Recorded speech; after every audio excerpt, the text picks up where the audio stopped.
Hey, I'm just gonna get some ideas out on this topic that I've just been thinking about, which is cultural terrorism. Um, which I don't know. I feel like a million different people could have a million different videos and talks about that phrase and then what that makes them think about. But here's what it makes me think about. So I think we're at a disadvantage when we think about culture and the changes in culture and art and criticism uh, in non-warlike terms. Like I think we're always at an advantage if we think about these things as warfare, because culture is fought for or ceded or uh, I don't know, pillaged. I don't know. The It's not just land and it's not just lives and it's not just whatever that war is. You know what I mean? Like, I don't know. This is all very new in my mind. Bear with me. Okay, so cultural terrorism. What I've noticed, I just had like this big realization, which is that much like we think about guerrilla warfare and what happened in Vietnam and how that was kind of like a game changer for the U.S. That's an icon that I'm just going to come back to. I'm going to go to some other icon now. Muskets and lining up and, the red coats and the Revolutionary War and us and our whatever we have on, fighting the British in their nice pressed pants and stuff. That was a turning point. We beat them because we weren't following the rules, so to speak. But that was a they came to fight us in that way because they thought that was the way to win. They were stuck in their ways, whatever. Point being, I think culture has shifted in these ways where we can't fully blame the big studios and the big money and stuff, because that almost puts too much focus on them as this almost like juggernaut or this like country or kingdom that's bearing down on us. It's more that like they've unlocked this way for the average person to have a massive effect on culture. Now, normally that would be seen as a very positive thing, and it is positive in a lot of aspects. I owe a large debt to DSLRs existing and being able to make movies in the way that I can make them due to technology, right? So truly independent filmmaking is only possible if Hollywood and I are using the same basic cameras. There's no bullshit difference anymore. It's not like I'm on a handy cam and they're on the red or something. It's all once from 2010 on, the playing field was leveled. All right. So I benefited by things changing culturally in regards to film. Now, there's a lot of stuff that's been bad, a lot of floodgates open stuff as well, which is we kind of unlocked guerrilla warfare. I want to say 90s internet into 2000s internet. It's basically like there were these cultural institutions that were focused on, had a vested interest in protecting and defining cultural periods of time. Okay, so when we think of the 70s as this golden age of filmmaking in a lot of ways, some might say the 30s, whatever. The point being, it was up to the critics to kind of define that. And these were established critics and these were snooty folks, what have you. We have this kind of inmates running the asylum thing going on now where anybody with the internet can voice their opinion. I'm not saying anything new here yet. Bear with me. I'm just kind of laying the foundation. I'll get to my realization. My realization is that this is kind of like Vietnam, and this is kind of like terroristic ambush, no holds barred kind of warfare to a certain extent. And that's why culture has suffered so immensely. Because there's nothing really fighting that. That's kind of just something that's been unleashed, much like terrorism, dirty bombs, this, that, and the other, all those fears, those post 9/11 fears, the power that some idiot can have just blowing himself up, right? The damage he can do, these terroristic acts that are unpredictable and can happen at any time. Culture has kind of turned into that, and to devastating effect. I will cite the example. Some of you who know who I am will know this already. I and other filmmakers directly suffered because of a cyberstalker who was vindictively creating fake accounts to give massive amounts of 1-star ratings to my films, other people's films. Basically, anybody he saw as like a rival, which is retarded. I'm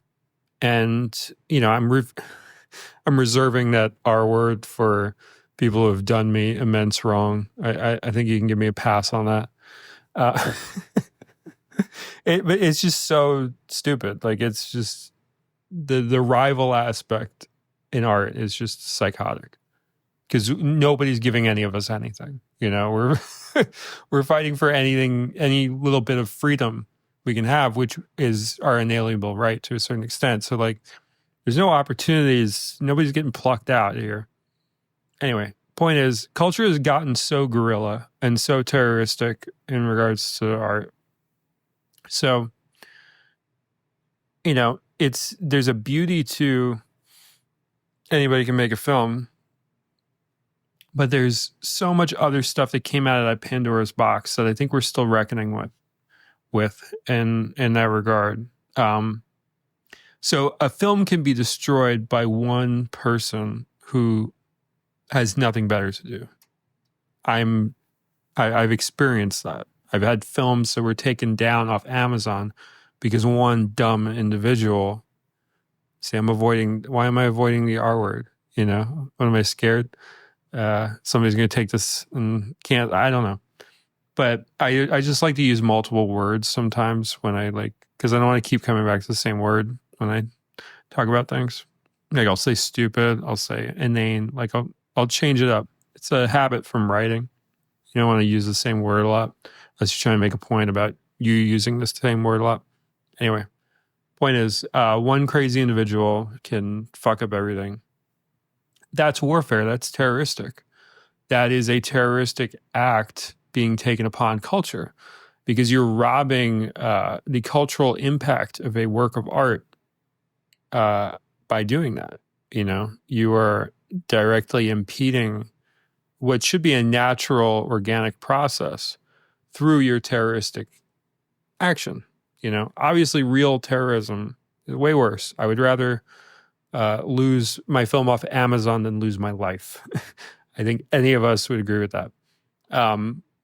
But yeah, the point I'm trying to make is like the culture this is what's happening. Like Red Letter Media, what they did to Phantom Menace, and the rest of the Star Wars movies, was so heinous in a lot of ways. Like there is a naive and childlike innocence to it. Like, I don't think when they set out to do that Mr. Plinkett review of Phantom Menace, like that they ever expected it would have as much impact as it did.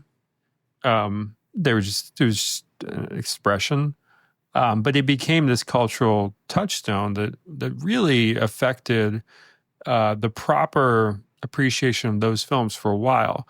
Much like if you blow up some city and or some area, and it takes many years for anything to grow there again, and for there to be a real city there again. You know, it they were destroyed. Like these films were destroyed for a certain period of time. I really think that swung back. I kind of helped with that to a certain extent. With criticism that I was doing early. I don't even know if anybody's aware of this, but I had a background on the internet doing film criticism. And I'm not overhyping my resume. Like, we were actually pretty influential, the group that I was part of. Anyway, the point is, look, another example. The whole reason why people like Batman and Robin now and appreciate that, partly due to me. I'm part of that reason. I kind of created the way in which people talk about that now. This isn't something I've talked about in many years. I don't really talk about that period of my life just because it's like, I don't know, feel like everything's shifted and I'm just more focused on film. Where am I going with this? All right. The point is, when you destroy a film or you destroy a series of films or a director, that's pretty fucked up, you know? Uwe Boll, I think that's how you pronounce his name, Uwe Boll, filmmaker, kind of bad, fine, whatever. It's not illegal to make bad movies. I actually think the House of the Dead movie that he made, if you re-edit it, just slight tweaks, there are just some annoying editing problems in it. I really think you just kind of recut that movie very slightly, and it would be fine. Like, there's a lot of fun stuff in it. I think it would have been fine. And I say that to make the point that he's not a bad filmmaker. He's made bad movies. That's a completely different thing. If your movie can be saved with minor editing, you're a good filmmaker. You're most filmmakers. Anyway, where am I going with this? Okay.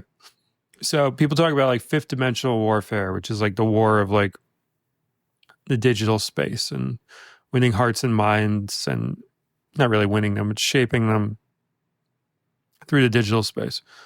That's kind of like how people think of modern warfare. But really what we're talking about is like just guerrilla shit. So it's like, fuck you, I'm going to say what I want. Fuck you, I'm going to do I'm just going to tear you apart. So, trolls on the internet or whatever.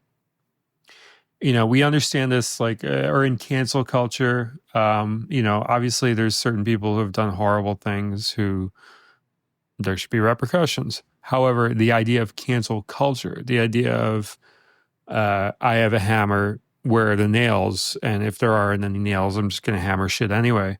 That's like the downside of cancel culture, right? So much as cancel culture, blah, blah, blah, people have had these discussions. I don't think people are talking enough about the way that criticism has devolved or evolved, arguably. I don't know. I doubt it. Into the space that we have now. And the opportunities that used to be available to a filmmaker or an artist in any capacity, musician, whatever, we all feel that they're not there anymore. And it's largely due to the fact that there are no rules anymore. Again, these are normally talked about as like really good things. Like, there's no rules anymore. We can just do whatever we want. However, no rules also means anarchy and terrorism and all these bad things too. The same culture that allows me to make films also allows a troll to destroy my films through fake accounts. It's the same culture. Like, we're operating in the same guerrilla space.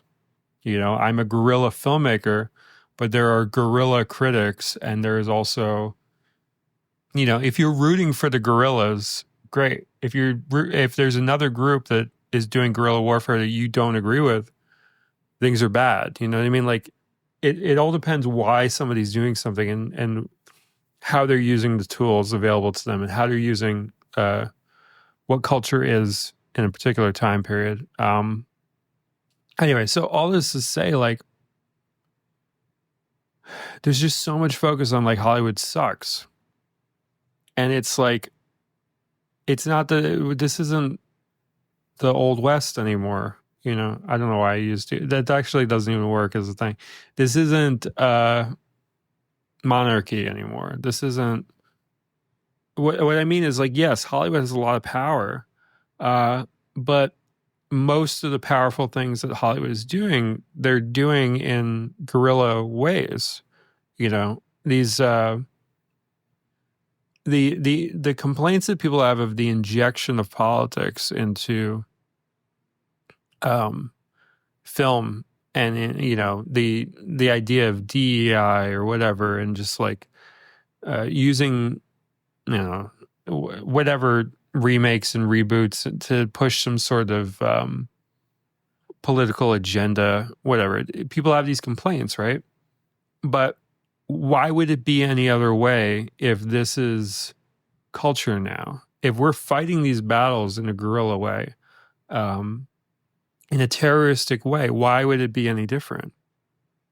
And so, first of all, I do think you can put that back into the Pandora's box. And, like, a lot of people think like, oh, okay, then it's just going to be an evolution of that, like whatever the next thing is, right? But I don't think that's true. Because I think that, what we've seen after Vietnam, there was a period of time where, like, we kind of created the next wave of that and the terrorism of that by our actions in other countries. I'm not a fucking expert on this, but I tend to agree with, like, the more Ron Paul side of things of, like, why are we in all these countries? And isn't 9/11 and isn't the war on terrorism inevitable when we're doing the things that we're doing in these other countries? Like, why are we there? And the modern peacenik being Donald Trump to a certain extent. He was the most peaceful candidate by a wide margin. If that's important to you, that's who you should have voted for. Like, if you're a peace guy, that was your guy, or it should have been. If you weren't, if you had your head on straight, if you were a single issue voter and you just wanted peace, Donald Trump was your guy in every election that he ran. Like, it's pretty incredible. I'm old school, peace, non-intervention. Anyway, I do think that and I think that's Donald Trump is almost like a sign of, like, we can put that shit back into the bottle. It's not over. It's not everywhere. We can contain these things again. The ocean goes out, the ocean comes back in, whatever. That's what I'm trying to say here. I don't think there's an evolution of guerrilla. I think a guerrilla is kind of like you're just dispersing warfare to the point that, like, any average Joe can go into a mall and shoot it up. You know what I mean? Like, that's horrible and terrible and awful and any other bad word for bad things. And the way that we stop that is by remembering order to a certain extent. And so how do we improve culture? Is we add order where it disappeared. Not an overcorrection, because if you overcorrect, then I don't get to make movies anymore, right? But there has to be some correction. There has to be some dialing back of, like, okay, these aspects are affecting culture negatively. These other aspects are affecting culture positively. We were too wound up and too tight about certain things, and we were too loose about certain other things. Some things we should be very conservative about. Some things it's okay to be a little bit liberal about. That's what I'm talking about here. So I think, much like if you just lock up the 100 or 200 or 300 or whatever it is, people that keep getting arrested over and over in New York City. There was some article about that where it was like, oh, guess what? Like 700 people are doing, like, all the crimes, and they just keep getting let out. You can have a very safe orderly society if you do a modicum of policing. You know what I mean? Like if you, am I saying anything too crazy? I don't think I'm saying anything too crazy. So basically, it's like we're putting the toothpaste back into the tube and it's possible. It can be done. I think it's my responsibility as somebody who has benefited so much in certain positive ways to, it's my responsibility to call attention to the negative ways and in as far as how the genie has been let out the bottle. And so that's what I'm talking about here. I don't know if any of this made sense to anybody. I had the realization. I was like making spaghetti and I had a realization. I was like, fuck, cultural terrorism. That's what's going on. It's guerrilla warfare, you know? Anyway. So yeah, make guerrilla movies. Don't attack culture in a guerrilla way. Cause like you're only, first of all, you're only ever attacking yourselves because culture's for everybody, right? We're all part of it. Yeah, man. I don't know. It's just like things get really bad when we think we cannot dial them back. I think that should be the general consensus here. When we think, oh, it's just going to get worse and worse and worse and worse and worse, and you cannot change anything and you cannot lock anything back up.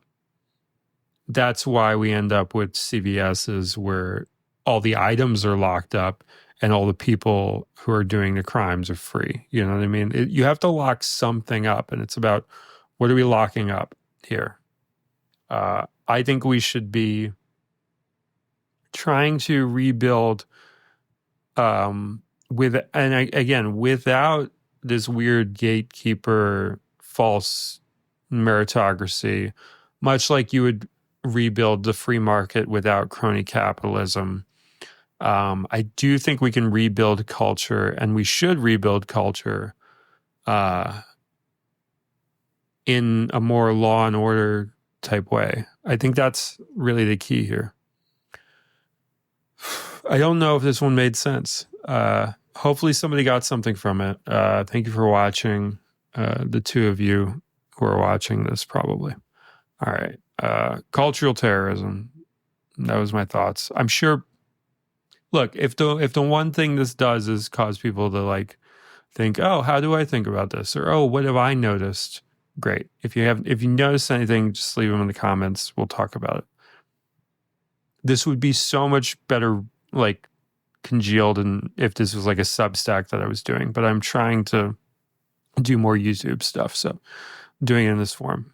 I am sure there's a better written version of everything I'm trying to say, where I sound way more articulate because I've poured over the words and I've constructed them right. It's just me talking to a phone, looking into a shitty webcam. All right. Cultural terrorism. Thank you for watching.